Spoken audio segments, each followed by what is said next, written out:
হঠাৎ করে দেখি কবরে বিকট আওয়াজ, কবরের মধ্যে ধোঁয়া। এবার নজর করে দেখে ওই নাফরমান গুনাহগারের জিহ্বাটা নাভি পর্যন্ত টেনে নামানো। ছেলে কান্না করে বেহুশ হয়ে গেল। আমার আল্লাহ দুনিয়াতেই দেখায় দেয়, আমার এই বাংলাদেশের ভেতরে কত কবরস্থান থেকে আগুন দেখা গেছে, আবার কত কবরে সাপ বিচ্ছু দেখা গেল। ঢাকার পাশে মুন্সিগঞ্জ জেলা, মুন্সিগঞ্জ জেলার পাশে একটা জায়গা আছে কাঠপট্টি। ওই কাঠপট্টিতে এক কোটিপতি ছিল, কাঠের ব্যবসা করত। ওই ব্যবসায়ী দুনিয়ার এমন কোনো অন্যায় নাই, অপরাধ নাই, করে নাই। মসজিদের জন্য টাকা চাইলে গালাগালি করত, যাত্রা প্যান্ডেল করতে গেলে টাকা ঢাইলা দিয়া দিত।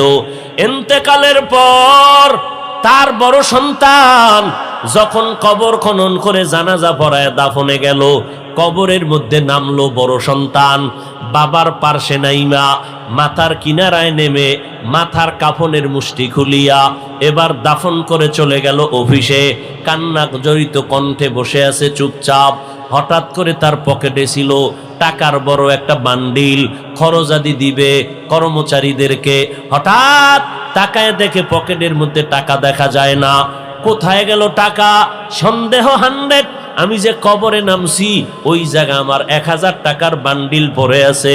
কবর থেকে টাকা উঠান দরকার, এই টাকা নষ্ট করে লাভ নাই।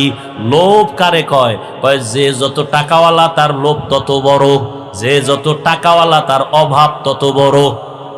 বুঝেননি? কিচ্ছু বুঝেন না, না দুনিয়া বুঝেন না আখিরাত বুঝেন।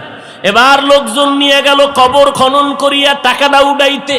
কবর এক পার্শ্ব থেকে যখন মাটি সরাইয়া হালকা একটু ফাঁকা করলো, হঠাৎ করে দেখে কবরে বিকট আওয়াজ, কবরের মধ্যে ধোঁয়া।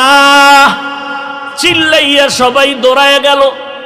এবার আলেম ডাইকে আনছে, উলামায়ে কেরাম আইসা দোয়া পড়লো, ধোঁয়াটা কমলো।